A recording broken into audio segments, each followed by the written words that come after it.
Good rest day, working moms. Happy Sunday to you, and of course, a very happy Mother's Day. In today's episode of So This Is Motherhood, in honor of Mother's Day, I am going to be sharing with you lovely ladies Anakin's birth story. Stay tuned.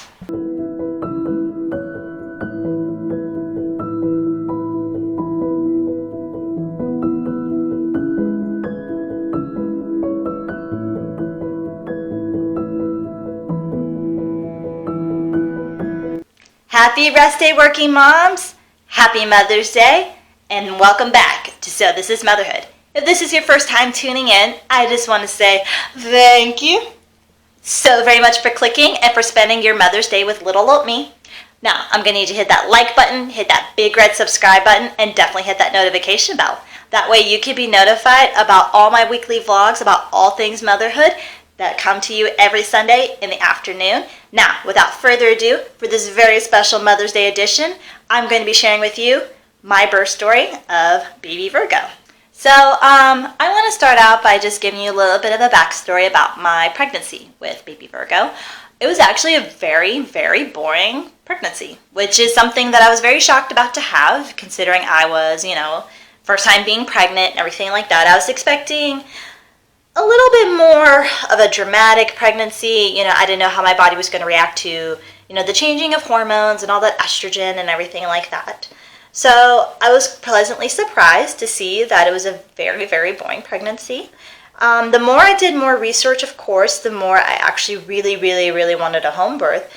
Especially being a black woman, and you all know that Black women are 5 times more likely to die in pregnancy or in childbirth in a hospital setting, as well as their offspring, regardless of your education. And I was very, very saddened to hear that. I didn't want to have unnecessary interventions. I didn't want to have an unnecessary C-section.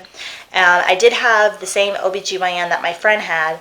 And, she told me how this OBGYN just gave her a C-section for no reason, even though she was progressing normally, because she was late for a party at her house. So I really, really, really, really wanted a home birth. Daddy Gemini was not on board. He was convinced we were going to die. So without having the proper education, I consented to a hospital birth. So I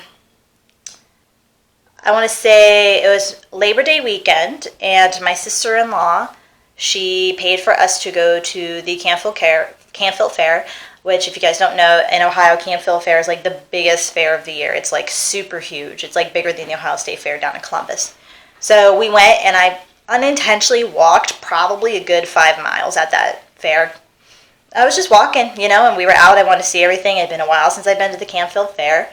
So that was Sunday, September, Thursday, Wednesday, Tuesday, Monday. That was the 3rd. That was Sunday, September 3rd. So 2 days go by. I go to my appointment. I'm about 39 weeks and a couple days at that point. And they checked me, and I was actually surprised to find that I was about a centimeter dilated. I was like, oops, I guess it was all that walking that I did.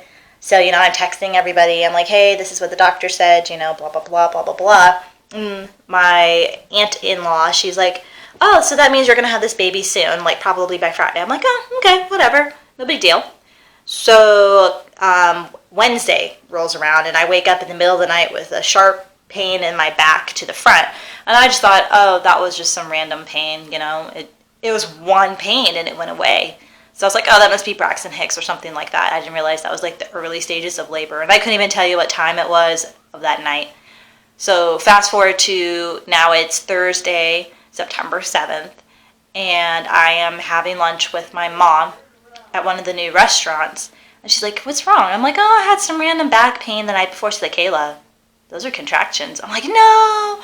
Well, even if they were, it was just one contraction and it went away. So, I have lunch, we're hanging out, and she's like, call me, if your contractions get worse or more strong. I'm like, oh, okay.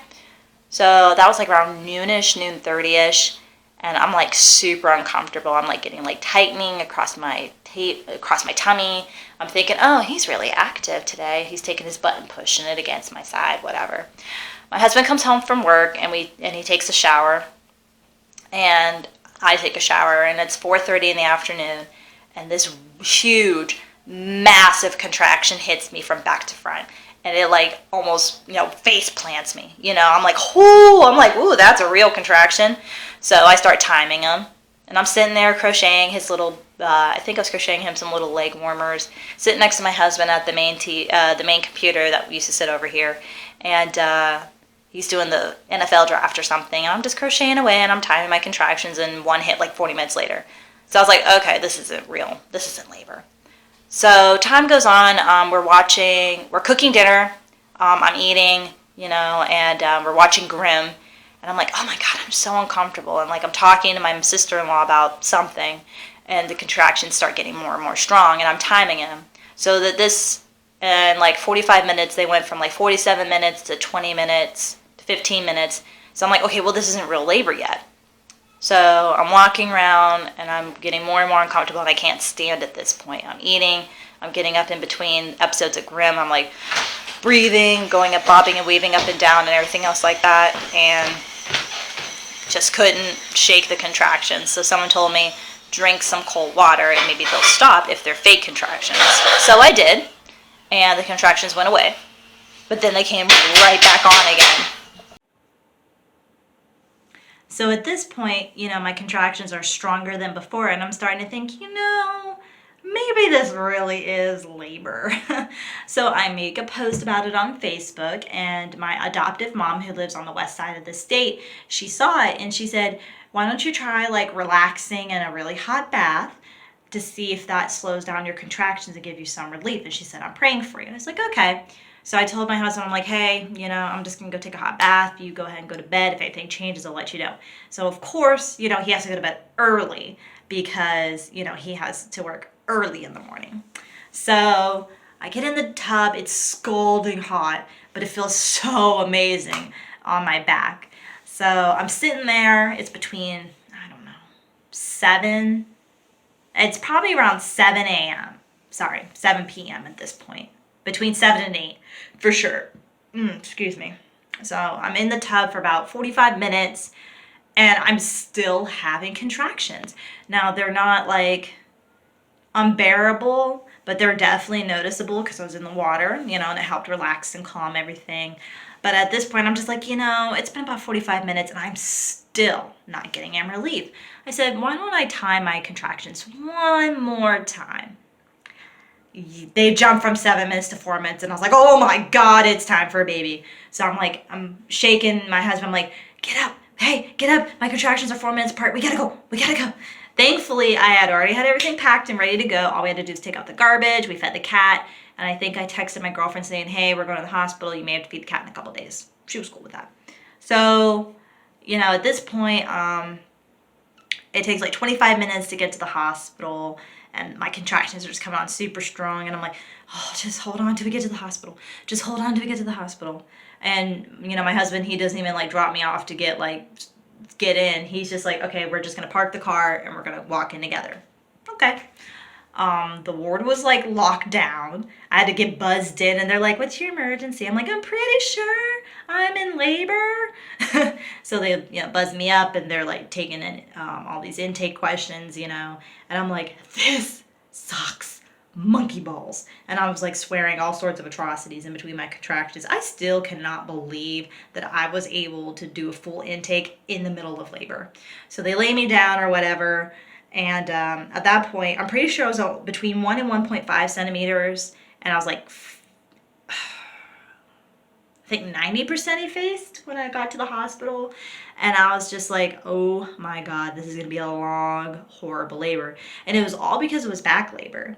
So, they're taking all these questions. They're asking me just typical intake questions. And what else happened? I'm still amazed that I'm able to talk, but the one thing I remember that they did ask me was if I wanted an epidural, and I said yes, and my husband looked at me shocked, and I'm like, listen, I'm having really horrible back labor, and if I'm going to be, in this for 12 hours, I don't want to be in pain for 12 hours, you know what I mean? So I just want to get a little relief, so that way when I was ready to push, I was good and ready to go and not exhausted. Yeah, 45 minutes went by and I roared. And I'm talking about like I roared this powerful contraction. I'm like having my husband like, massage my back and nothing's working. They checked me again. I went from 1 to 5 in 45 minutes, like anywhere from 45 minutes or so. And I was 100% faced with bloody show. And I told my husband in between contractions to call everybody. He called everybody, the doctor, well, the hospital called my midwife, they called my mom, he called his mom, my dad told my sister-in-law, they told the doctor who was on call. 45 minutes later, at 10:28 p.m., baby Virgo made it Earthside. My midwife missed my birth. And my mom missed my birth, which is even more hilarious because she lived 10 minutes from the hospital. So that is literally my birth story from around 4:30 p.m. to 10:28 p.m.